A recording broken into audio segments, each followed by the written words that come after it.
ఇంటికో తీసుకెళ్ళి ప్రేమతోనే నాటుకోడి పులుసు వండి పెడితే తింటారా అని అడిగాను. అప్పుడు ఆ పెద్దయిన కోపానికి వచ్చి అన్నాడు, తినరు. ఎందుకు తినరయ్యా అని అడిగాను. చెప్పాడు ఆయన, భారతదేశంలో పుట్టి ఆ మాత్రం తెలీదా నీకు అన్నాడు. తెలుసు నాకు, మీకు అర్థం అవ్వడానికి నేను ప్రశ్నించాను, చెప్పండి అన్నాను. ఎవరైనా నిష్టలో ఉంటే, ఎవరైనా దీక్షలో ఉంటే తినకూడనివి కొన్ని ఉంటాయి. అది తినకూడదు. వాళ్ళు తింటే ఏమవుతుంది? దీక్ష పాడైపోతుంది. ఎవరైనా బలవంతంగా పెడితే వారి పిల్లలకు శాపం వస్తుంది. ఇది భారతదేశం నమ్ముతుంది. నేను అన్నాను, అదే నిజమైతే 21 రోజు 41 రోజు దీక్షలో ఉన్న వ్యక్తికి పెట్టకూడదు పెడితే శాపం అన్నావు, తినకూడదు తింటే దీక్ష పోతుందన్నావు.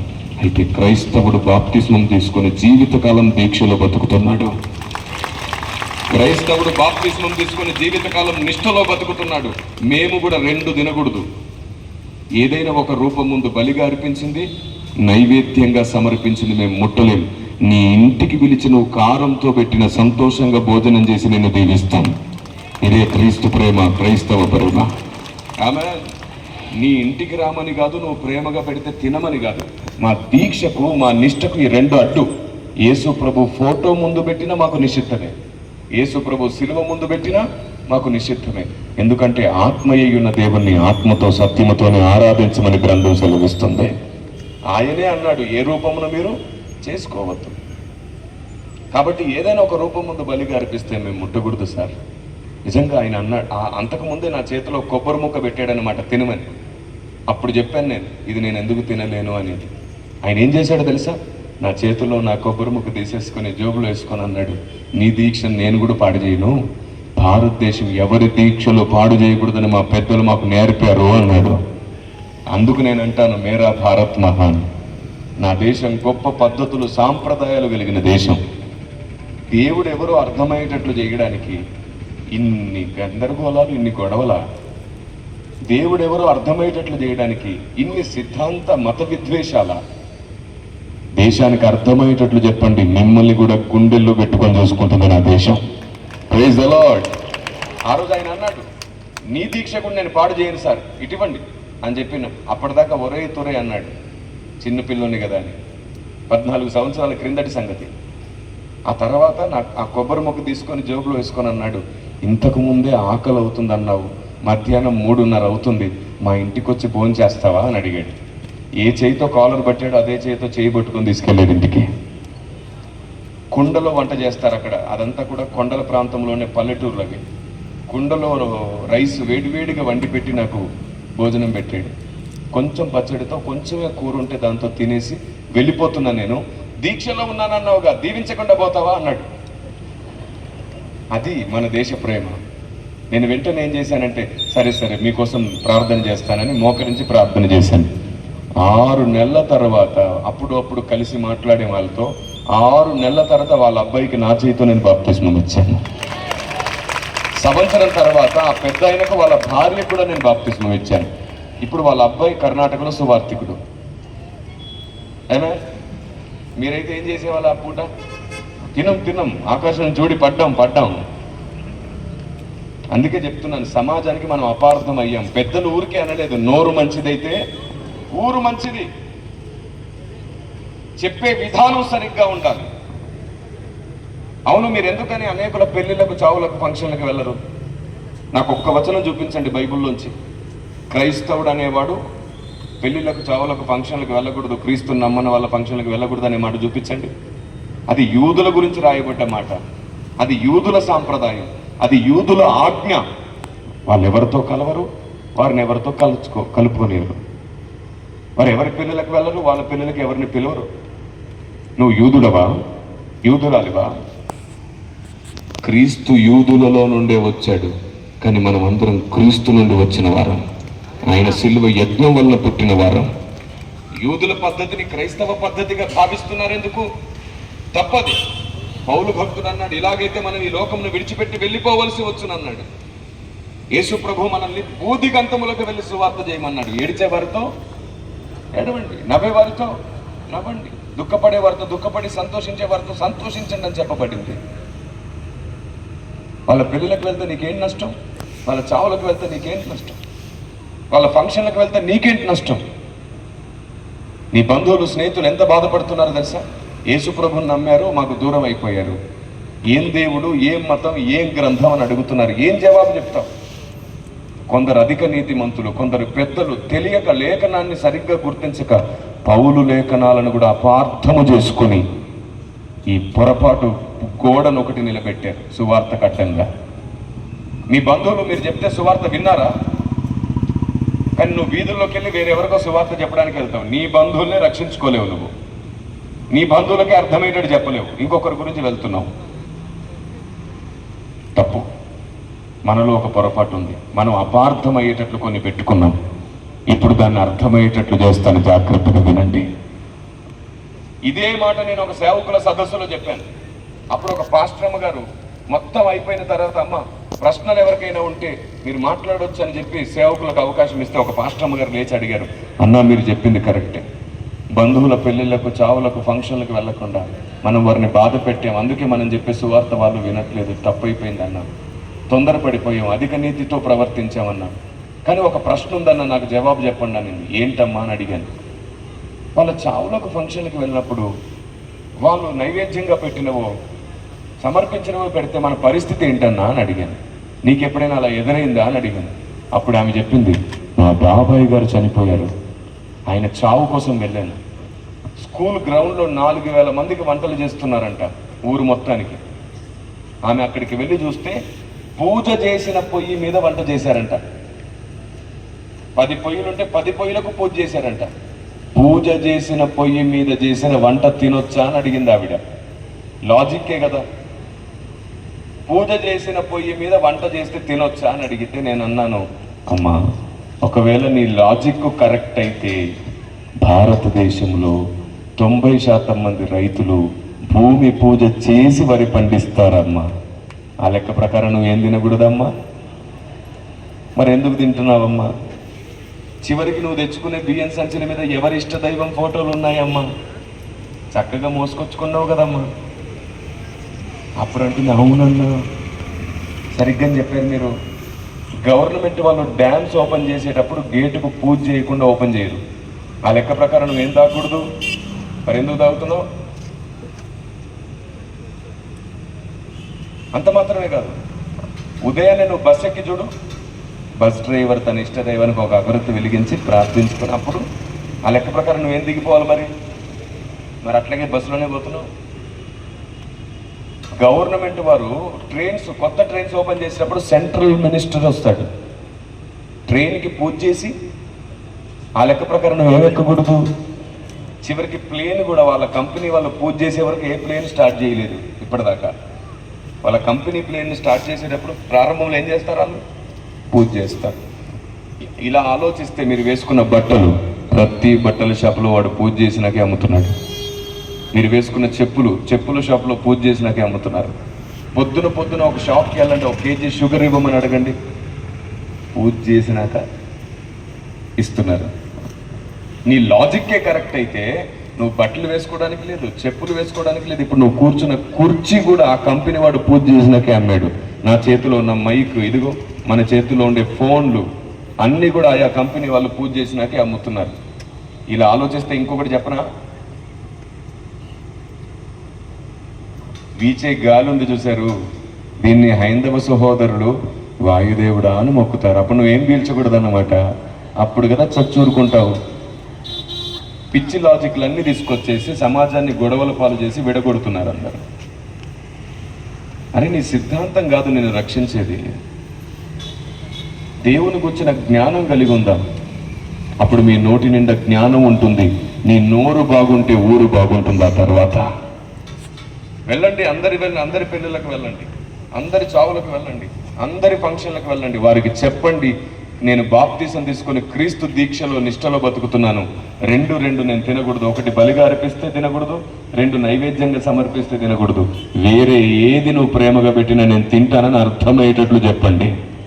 పొరపాటున నీకు బెటరు. భారతదేశానికి క్రైస్తవ్యమా నువ్వు అర్థమైతే గుండెల్లో పెట్టుకొని ప్రేమిస్తుంది నా దేశం, గుండెల్లో పెట్టుకొని ప్రేమిస్తుంది. అలాంటి గొప్ప దేశంలో పుట్టాం మనం. ఇన్నాళ్ళు అర్థం కాలేదు దేశానికి నువ్వేంటో, ఇన్నాళ్ళు అర్థం కాలేదు నువ్వు నమ్మిన దేవుడేంటో, ఇన్నాళ్ళు అర్థం కాలేదు నీ భక్తి ఏమిటో, ఇన్నాళ్ళు అర్థం కాలేదు. అరే కొట్టినా తిట్టినా చంపినా వీళ్ళు వీధుల్లోకి వచ్చి సువార్త చేస్తూనే ఉన్నారు, ఏమిట్రా వీళ్ళ భక్తి అని అర్థం కాలేదు. ఇంతమంది ప్రాణాలొడ్డి సంఘాలు కట్టారు, ఇంతమంది ప్రాణాలొడ్డి సువార్త చేశారు, ఏమిట్రా ఇంతమంది ప్రాణాలు ఇస్తున్నారు అర్థం కాలేదు. ఈ పక్కనే ఉన్న ఒరిస్సాలో గ్రాండ్ స్టాండ్స్ గారిని చంపారు. వాళ్ళ ఆవిడ తన భర్తను పోగొట్టుకుని కూడా చంపిన వానికి క్షమాభిక్ష పెట్టింది. ఇంత ప్రేమ ఏమిట్రా అర్థం కాలేదు ఇంకా దేశానికి. ఎందుకు అర్థం కాలేదు చెప్పిన, సాంప్రదాయాలు ఆచారాలు మారుస్తున్నామన్నట్టు కనబడింది లోకానికి. కానీ నిజానికి మనం ఏ సాంప్రదాయం ఏ ఆచారం మార్చలా, వాటిలో ఉన్న అసలు రూపాలను నెరవేరుస్తున్నాం మనం. దేవునికి స్తోత్రం కలుగును గాక. ఇది లోకానికి అర్థం కావాలి, ఇది లోకానికి అర్థమయ్యేటట్లు చెప్పాలి. కాబట్టి ఈ రోజు నుండి అనవసరమైన అజ్ఞానపు లాజిక్లతో మీ భక్తిని పాడు చేసుకోకండి. ఇంకొక లాజిక్ చెప్పనా, మీకు బంగారం అంటే బాగా ఇష్టం కదా, మీకు ఇష్టమైంది బంగారం కదా. మారువాడి వాడు పూజ చేయకుండా ఏ వస్తువైనా చేస్తాడా? అన్ని తీసి ఇక్కడ ఏంటో చూద్దాం. నాకొద్దు ఇది పూజ చేసిందంటాను, ఏంటి చూద్దాం. అవన్నీ ఇక్కడ వేస్తే సేవకులు మళ్ళీ ఇంకో పెద్ద మీటింగ్ పెడతారు, బెటరా వెయ్యం. మనకు నచ్చిన దగ్గరికి వచ్చేసరికి లాజిక్లు ఏవైనా పక్కన పెట్టేస్తాం, మనకు వ్యతిరేకంగా వస్తే దేన్నైనా పక్కన పెడతాం. వద్దు ఈ మత విద్వేషాలు, ఈ కుల గొడవలు, ఈ ఆచార సాంప్రదాయ వివాదాలు వద్దు. దేవుడు అనేవానికి ఏ మతం లేదు, ఏ కులం లేదు, ఆయనకి ఏ సాంప్రదాయంతో నిమిత్తం లేదు. దేవునికి నువ్వొక రూపం పెట్టొద్దు. ఆయన వెలుగై ఉన్నాడని బైబిల్ చెప్పింది, ఆయన వెలుగు జ్యోతిర్మయుడని వేదం చెప్పింది, ఆయన జలాల్ అంటే మహిమయ్య ఉన్నాడని ఖురాన్ చెప్పింది. ఆ వెలుగై ఉన్న దేవుడు నీ బ్రతుకుల్లోనికి రావడానికి నువ్వు ఆచార సాంప్రదాయాన్ని వెంబడిస్తే రాడు, ఆయన్ని వెతికి చూడు నీ దగ్గరకు వస్తాడు. మొక్కుల కోసం కోరికల కోసం వెంబడిస్తుంటాం మనం దేవుని. దేవుడు ఏమైనా ఏటీఎం మిషనా? నువ్వు అడిగినవన్నీ ఇచ్చేస్తాడా? తప్పు. అడిగినవన్నీ ఇస్తే ఆయన దేవుడు అవ్వడు, సైతాన్ అవుతాడు. అడిగినవన్నీ ఇవ్వకూడదు, ప్రతి మొక్కు తీరితే దేవుడు అవ్వడు. మీరే చెప్పండి, మీ 5 సంవత్సరాల పిల్లోడు ఉన్నాడు అనుకోండి, మీకు ఆ 5 సంవత్సరాల పిల్లోడు మీ దగ్గరకు వచ్చి అమ్మ ఓ 100 రూపాయలు ఇవ్వ, నేను చాక్లెట్స్ బిస్కెట్స్ కొనుక్కుంటాను అన్నాడు, ఇస్తావా? 5 సంవత్సరాల పిల్లోడికి 100 రూపాయలు ఇస్తామా? ఎంత ఇస్తాం? 5 రూపాయలు, ఇంకా గట్టిగా ప్రయత్నిస్తే 10 రూపాయలు ఇస్తాం. కొందరు రూపాయి కంటే ఎక్కువ ఇవ్వరంట, ఇస్నారి. సర్లేండి అలాగ ఉండండి. వాడు ఇప్పుడు పెద్దోడు అయ్యాడు, 10వ తరగతి చదువుతున్నాడు. అమ్మ స్కూల్లో 1000 రూపాయలు కట్టాలంట, ఇస్తాం కదా. వీడు ఇప్పుడు డిగ్రీ చదువుతున్నాడు, అమ్మ 10,000 కాలేజీలో ఫీజు కట్టాలి, ఇస్తావా? ఇస్తాం. ఇప్పుడు వీడు చదువుకొని గొప్పవాడు అయిపోయాడు, ఇప్పుడు ఉద్యోగం రావాలి, 5 లక్షలు లంచం ఇస్తే తప్ప ఉద్యోగం ఇవ్వరంట, గవర్నమెంట్ జాబ్. ఏం చేస్తావు? అప్పు చేసైనా ఉన్నది అమ్మైనా బిడ్డ జీవితం బాగుండాలని ఇస్తావా ఇవ్వవా? అంటే నీ బిడ్డకి ఎంత ఇవ్వాలి, ఎప్పుడు ఇవ్వాలి, ఎలా ఇవ్వాలో నీకు బాగా, నీకే నీ బిడ్డ గురించి అంత తెలిస్తే నిన్ను నీ బిడ్డను కూడా కన్నోడు ఆయన. అడిగిందల్లా ఎలా ఇస్తాడు చెప్పండి? నీకు ఎప్పుడు ఇవ్వాలో, ఎంత ఇవ్వాలో, ఎలా ఇవ్వాలో తెలుసు. ఇంకో పెద్ద మాట చెప్పనా, నువ్వు అడక్కపోయినా నీకు కావాల్సింది ఇచ్చే దేవుడు ఆయన. దేవుడు అంటే మొక్కులు తీర్చేవాడు కాదు, మనకు దిక్కై ఉండేవాడు, మరణం తర్వాత కూడా మనకు మార్గమై ఉండేవాడు. ఆమేన్. నువ్వు ఎన్ని ప్రార్థనలు చేసినా కష్టాలు వస్తానే ఉంటాయి, పోతానే ఉంటాయి. కష్టాలు తొలగించి ప్రభు అని అడక్కు, కష్టాలను ఎదిరించే శక్తిని నాకు ఇవ్వు ప్రభు అని అడుగు. అప్పుడు నిజమైన భక్తి చేయడం ప్రారంభిస్తావు. దేవుడు సుఖ దుఃఖములను జతపరిచాడు. నువ్వు ఎంత అడిచికి పెట్టినా కష్టాలు వస్తానే ఉంటాయి, పోతానే ఉంటాయి. రోగాలు పోవడానికి, కష్టాలు పోవడానికి, బాధలు పోవడానికి కాదు దేవుడు. దేవుడు ఎవరో తెలియక ప్రపంచమంతా ఒక సైడ్ పరిగెడుతుంటే ఆ ఒక్క దేవుడు ఎవరో తెలుసుకుంటే మరణం తర్వాత కూడా మనకు జీవం ఉంది. ఒక పెద్ద ఆయన అన్నాడు 7 జన్మలు ఉన్నాయి సార్ అని. నేనన్నా 7 జన్మల తర్వాత నెక్స్ట్ ఏంటి అని అడిగాను, తెలియదు అన్నాడు. అసలు ఈ 7 జన్మలు ఎట్లాగానంటే అన్నాడు ఆయన, మనిషిగా నువ్వు పుట్టావు కదా, చనిపోయిన తర్వాత కుక్కగానో పిల్లిగానో నల్లిగానో పుడతావు అన్నాడు. ఒకవేళ అదే నిజమైతే ఈరోజు మనుషులు చనిపోతున్నారు, తప్పకుండా ఏ సంఖ్య పెరగాలి? జంతువుల సంఖ్య, పక్షుల సంఖ్య, క్రిమికీటకాల సంఖ్య పెరగాలా లేదా? మరి ప్రపంచంలో ఆ సంఖ్య పెరుగుతుందా తగ్గుతుందా? మరి తగ్గిపోతుంటే ఆత్మలన్నీ ఎడిపోతున్నాయి. అందుకే 7 జన్మల సిద్ధాంతం తప్పు. ఒక్కసారే పుడతావు, ఒక్కసారే చేస్తావు. ఈలోపే ఆ వెలుగై ఉన్న దేవుణ్ణి తెలుసుకో. నువ్వు ఏ ఆచారం మార్చుకోకు, ఏ సాంప్రదాయం మార్చుకోకు, ఏ రూపం మార్చుకోకు. మా సువార్త ఒక్కటే, నిన్ను నన్ను మనందరిని సృష్టించిన ఏకైక ఒక్క దేవుడు దొరికాడు. ఆయన పేరు నజరేయుడైన యేసు. నువ్వు కూడా పరిశీలించి తెలుసుకో. మరణించక ముందే సత్యాన్ని నమ్ముకో. ఆ ఒక్కడు ప్రపంచాన్ని సృష్టించిన వాడు. ప్రతి గ్రంథంలో దాని గురించి నిరూపణ ఉంది. ఋగ్వేదంలో అజామేధ యజ్ఞం అని ఒక యజ్ఞం ఉంది. ఆ యజ్ఞం పద్ధతి ఏంటో తెలుసా? మేకను కానీ గొర్రెను కానీ తీసుకుని పట్టు వస్త్రాలు వేసి కొరడాలతో కొట్టి తలకు ముళ్ళు చుట్టి నోట్లో చేదు పోసి చెక్క బల్లపైన పరుండబెట్టి మేకులతో దిగగొట్టి వేలాడదీయాలి. సూర్యాస్తమయంలోపు ఆ మేక లేదా ఆ గొర్రె చనిపోయి బ్రతకాలి. అలా బ్రతకకపోతే చంపిన వారే దాన్ని నిప్పుల మీద కాల్చుకొని తినాలని ఉండేది. ఋగ్వేదంలో ఉంది ఈ అజామేధ యజ్ఞం. దేవుడు ఏమన్నాడంటే తెలుసా? ఇలాగే వచ్చి మీ అందరి పాపాలను తొలగించి నాలో మిమ్మల్ని కలుపుకుంటాను. మీ పిల్లల పిల్లలకు చెప్పండి నేను ఇలాగే వస్తాను. ఇదే మీకు ఆనవాలు, గుర్తు అన్నాడు. సేమ్ బైబిల్లో కూడా బలులు ఉన్నాయి. ఆయనకు పోల్చే బలులు ఇందులో కూడా ఉన్నాయి. ప్రతి గ్రంథంలో ఆయన గుర్తించడానికి కొన్ని గుర్తులు ఉన్నాయి.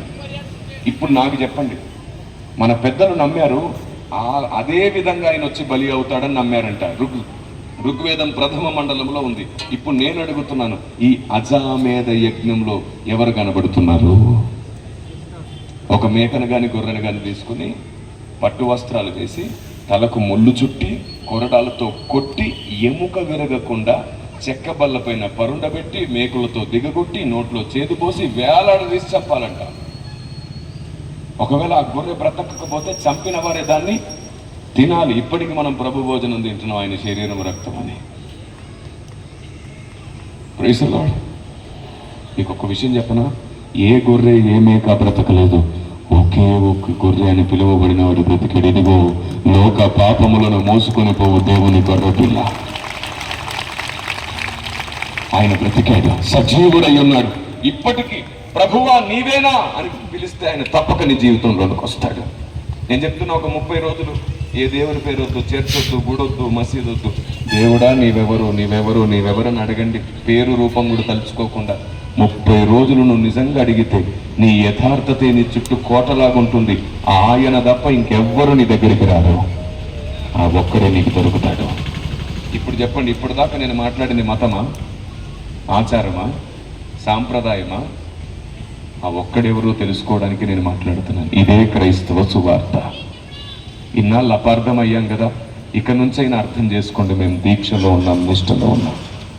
మేము తినకూడదు ఏదైనా ఉంది అంటే అది నిష్ట కోసం, దీక్ష కోసమే. అందరితో కలిసి ఉండండి.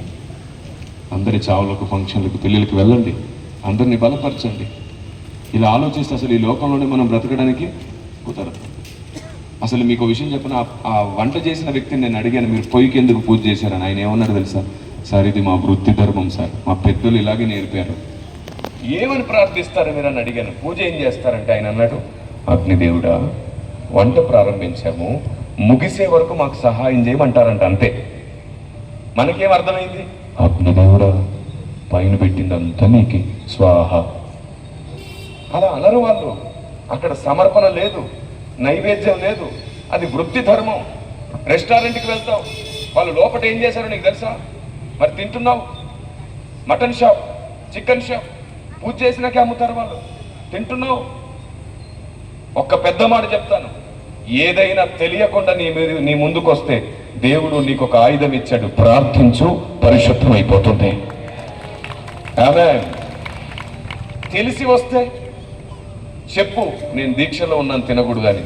పొరపాటున నీకు పెట్టదు నా దేశం. నువ్వేం చెప్పావు తెలుసా? మారు మనసు ప్రతిష్ఠించుకున్నా, సమర్పించుకున్నా. వాళ్ళకు ఏం తెలుస్తుంది? నీకే మారు మనసు అర్థం కాల.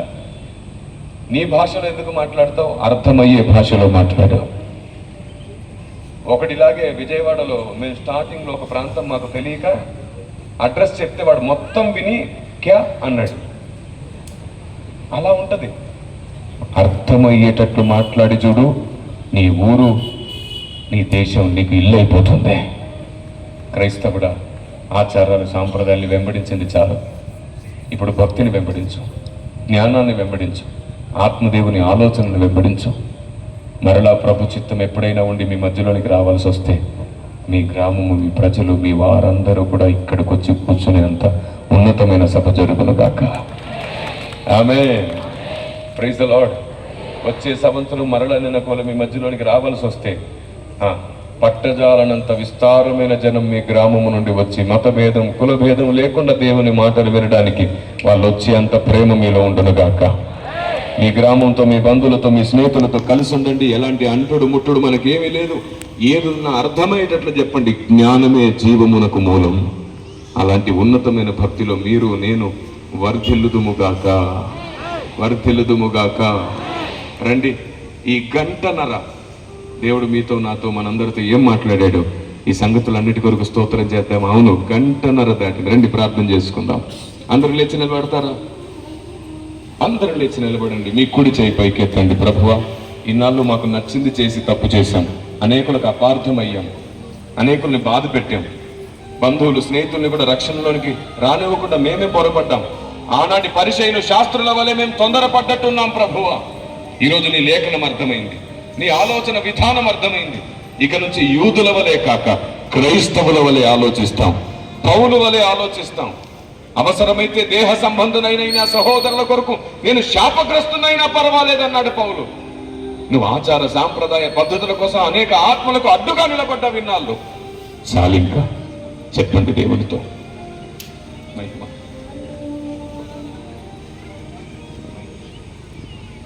అడగండి. ఇన్నాళ్ళు ప్రభువా, ఏ దారో తెలియక నేను నడిచాను, పరిశుద్ధుడు విని దేవా దయ చూపించండి. ఒక్క నిమిషం అందరూ కళ్ళు మూసుకొని చేతులు జోడించి